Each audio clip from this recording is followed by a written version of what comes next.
Hello ଭାଇ ସାଙ୍ଗମାନେ, ଆପଣଙ୍କୁ ମୋର ଆଉ ଏକ ନୂଆ ଭିଡ଼ିଓକୁ ସ୍ୱାଗତ କରୁଛି। ଆଜି ହେଉଛି କି ବାର ନାହିଁ, ଆଜି ସୋମବାର।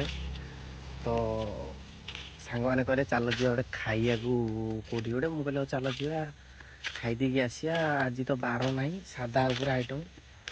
ଆମର ତ ତିନି ସାଙ୍ଗ, ମୁଁ କହିଲି ଚାଲ ଯିବା ଖାଇଦେଇ ଆସିବା। ତ ମୁଁ ବାହାରି ପଳେଇଲି, ହାଫ୍ ପ୍ୟାଣ୍ଟରେ ତ ପଳେଇଲି। ଆମର ଯୁଆଡ଼େ ଯିବୁ ହାଫ୍ ପ୍ୟାଣ୍ଟ ଭାଇ। ତ ମୁଁ କହିଲି ଚାଲ ଯିବା ଖାଇଦେଇ ଆସିବା ଆଉ। ତ ସବୁ ସାଙ୍ଗ ଆଇଲେଣି, ମୁଁ ଭାବିକି ଯାଉଛି, ମୋର ବି ଲେଟ୍ ହେଇଗଲି। କିସ ଆଗରେ ଠିଆ ହେଇଛି, ମୁଁ ଗଲେ ଶୋଧିବି ଆଉ। ହଉ ମୁଁ ଯାଉଛି, ଦେଖାଉଛି ଆପଣଙ୍କୁ।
କ'ଣ ହେଲା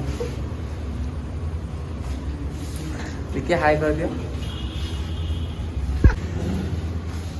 ବର୍ତ୍ତମାନ ମଙ୍ଗୁ ମାଡ଼ ଖାଇକି ଅଣ୍ଟା ପିଠି ଭାଙ୍ଗିକି ଭିତରୁ ଯାଉଛନ୍ତି।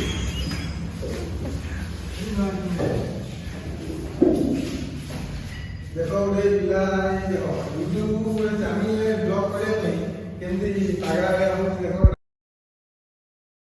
ତ ଆପଣମାନେ ଭାବୁଥିବେ ଏଇ କ'ଣ ହୋଟେଲ ଭିତରକୁ ଯାଇକି ପୁଣି କ'ଣ ଗାଡ଼ି ଭିଡ଼ିଓ ପକେଇଲାଣି।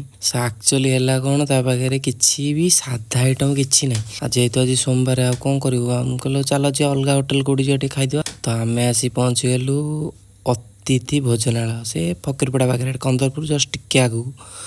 ତ ଆମେ ଆସି ପହଞ୍ଚିଗଲୁ। ମୁଁ କହିଲି ସାଇଡ଼୍ ଭଲ ସାଧା ଆଇଟମ୍ ବି ଏଠି ଭଲ ମିଳେ। ତ ଆସ ଯିବା ଭିତରକୁ, କ'ଣ ଆଇଟମ୍ ଅଛି। ତ ଆମେ ଆସି ପହଞ୍ଚିଗଲୁ ଅତିଥି ଢାବାରେ। ମନୋଜ ଭାଇ ଆମର ଆଗେ ଆଗେ ଯାଉଛନ୍ତି। ସେ ମାଲିକଙ୍କୁ ପଚାରିବେ ଖାଇବା ସାଧା ଅଛି କି ନାହିଁ, ନହେଲେ ସେତେବେଳେ ପୁଣି ଆମେ ଉପାସରେ ଆସିବୁ। ତ ଆମେ ଆସି ବସିଲୁ ସମସ୍ତେ। ଅର୍ଡ଼ର ବିକ୍ରି ହେବ, ଆମର ଅର୍ଡ଼ର ଦେଉଛନ୍ତି। ସିଏ ତାଙ୍କର ବାବୁ ଲୋକ, ସିଏ କ'ଣ ଅର୍ଡ଼ର ଦେବେ ସେଇ ହିସାବରେ ଖାଇବା ଆସେ। ଆମର ତ ଭାଇ କ'ଣ ସାଧା ଦିନଟା ହେଲେ ଚଳିବ, ଆମର ଅଧିକ ଦରକାର। ତ ବିକି ବାବୁ ଫାଷ୍ଟ ମସଲା ପାମ୍ପଡ଼ ଅର୍ଡ଼ର ଦେଲେ। ଦେଖାଯାଉ କ'ଣ କେମିତି ଅର୍ଡ଼ରଟା ଆସିଛି। ଆମ ପାଖରେ ଆସି ପହଞ୍ଚିଗଲା ଏବେ ମସଲା ପାମ୍ପଡ଼। ମୁଁ ତ ଖାଇବିନି ପାମ୍ପଡ଼, ସିଏ ତାଙ୍କର 2 ଜଣ ଖାଇବେ। ଆଉ ଦେଖାଯାଉ ଆଉ କ'ଣ ଅର୍ଡ଼ର କରିଛନ୍ତି ସିଏ। ତାପରେ ଆମର ଖାଇବା ଆସିଲାନି, ବିରିୟାନୀ ତା ସାଙ୍ଗେ ସାଙ୍ଗେ ଚିଲି ପନିର ନା ଏମିତି ଆଉ ଲଛାପଟା ସବୁ ମିଶେଇ ମାସେଇ ଖାଇଦେବା ଆଉ। ମଙ୍ଗୁ ବାବୁ ଟେଷ୍ଟ କଲେ କ'ଣ କେମିତି ସେ କହିବେ, ଲାଷ୍ଟକୁ କହିବେ ଟେଷ୍ଟ କ'ଣ କେମିତି ଲାଗିବ। ମନୋଜ ବାବୁ ଖାଇବା ବ୍ୟସ୍ତ, ବିକି ତାର ଫଟୋ ଉଠେଇଲାଣି। ପଛରେ ଆମେ ଅର୍ଡ଼ର କରିଥିଲୁ ଗୋଟେ ଚିଲି ପନିର ଲଛା ପରାଟା। ତ ଖାଇବା କେମିତି କ'ଣ ମୁଁ କହିବି ଆପଣଙ୍କୁ, ଖାଇବାଟା କେମିତି ଲାଗିଲା କ'ଣ ଭିଡ଼ିଓରେ ମୁଁ କହିବି। ବିକି ବାବୁ ତାଙ୍କର ଖାଇବା ବି ଷ୍ଟାର୍ଟ କରିସାରିଲେଣି। ହଁ ଚାଲନ୍ତୁ ଖାଇବା।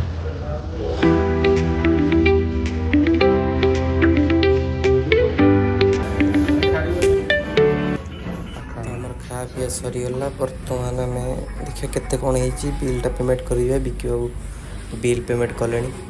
ବିକି ବାବୁ ଆମର ବହୁତ ଭଲ, ସିଏ ଆମେ ଯାହା ଖାଇଲେ ବି ସିଏ ତାଙ୍କର ପେମେଣ୍ଟ କରିଦିଅନ୍ତି। କାରଣ ସେ ବାବୁ ଘର ଲୋକ, ତ ସେ ଆମେ ଯାହା ଖାଇଲେ ସେ ବିଲ୍ ପେମେଣ୍ଟ କରିଦିଅନ୍ତି। ତ ଆମେ ଆସି ପହଞ୍ଚିଗଲୁ, ଟିକେ ଥଣ୍ଡା ଫଣ୍ଡା ପିଇ ଘରକୁ ପଳେଇବା। ଆଉ ଲେଟ୍ ହେଇଗଲାଣି, ଟାଇମ୍ ବର୍ତ୍ତମାନ 10:30 ଖଣ୍ଡେ ହେଇଗଲାଣି। ତମେ ପଳେଇବାର ଲେଟ୍। ତ ବର୍ତ୍ତମାନ ମୁଁ ଆସି ପହଞ୍ଚିଗଲି ଘରେ। ବହୁତ ଲେଟ୍ ବି ହେଇଗଲାଣି। ଟାଇମ୍ ଆସି ହେଇଗଲାଣି 11:30। ମାନେ ଆମେ ସେଠୁ ବାହାରିଲୁ 10:30, ମାନେ କଟିବଟି କରି ଘରେ ଆସି ପହଞ୍ଚିଲା ବେଳକୁ 11:30। ଘରେ ଅଲଗା ପ୍ରକାର ସୁଧା ହେଲାଣି।